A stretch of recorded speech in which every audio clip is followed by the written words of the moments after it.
genes act as the genetic material. Now it has been established. How it was established? That the gene has a role for its expression, and how that expression is being brought about at the phenotypic level.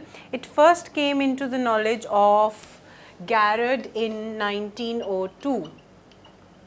He was studying a lot many human diseases, and he had established that it is the link between the metabolism and gene which is the key to gene expression. He had said that genes have their expression in the form that they have direct effect on the metabolism of the cell. That is how genes express themselves. So, we are going to find out how genes are expressing themselves in metabolism. Now, with time in 1950s around, there was an experiment that was carried out by Beadle and Totem on the fungi Neurospora crassa. This fungi is known as Drosophila of plant kingdom, just a name, a title it has got. They studied this particular fungi, and in this study they had studied the ornithine citrulline arginine cycle.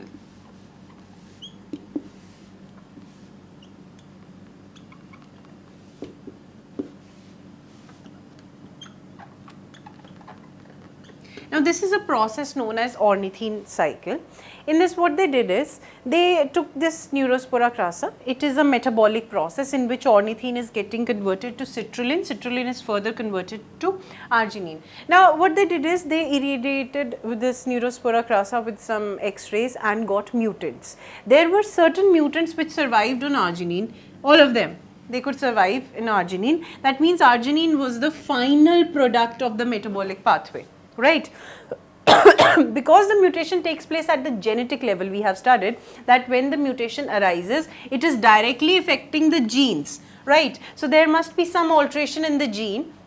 Because the mutants, certain of them survived, all of them survived in arginine, but few of them survived in ornithine containing medium, few of them survived in citrulline containing medium. They carried this particular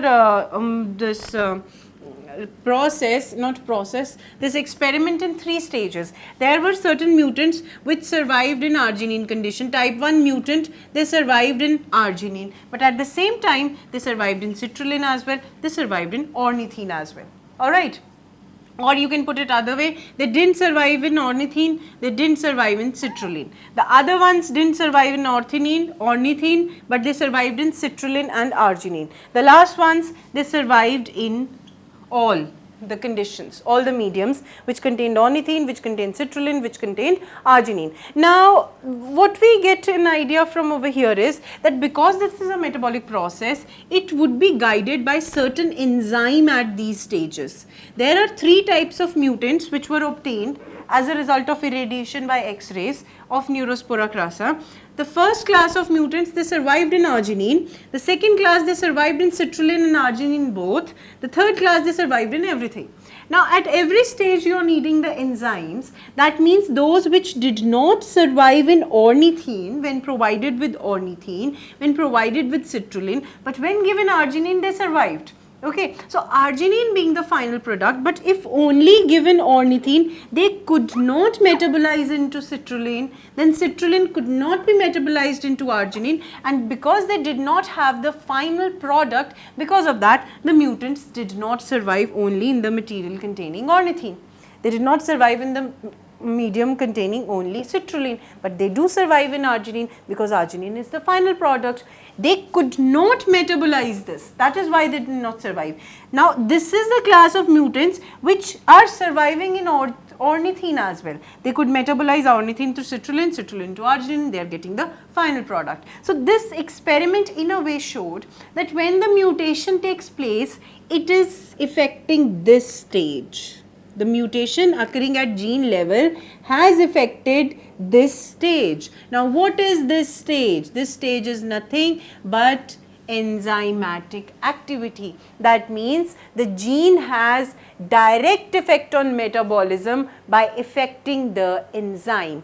These mutants, they did not have the enzyme that was required at this stage.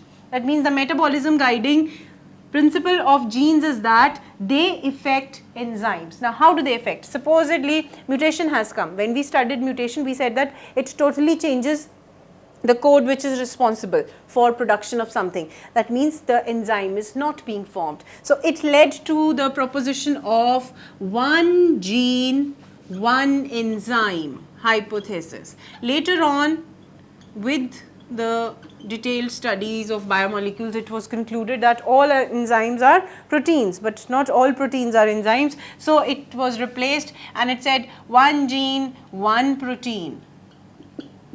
Later on, it was concluded that it is not only protein, it is one gene, one polypeptide, which could either form an enzyme, which could either form a protein, secondary, tertiary, quaternary, whatever it could be. So, this experiment carried by these two people proposed that one gene controls the production of a polypeptide, which could be playing an important role in the metabolic process stages. This is how the gene expresses itself. That means we have something to do with the formation of proteins. Let's use the word proteins instead of polypeptides. Now, this DNA, which is a gene, this gene contains DNA. The nucleotide has to form proteins. How those proteins are being formed, that is part of next two lessons.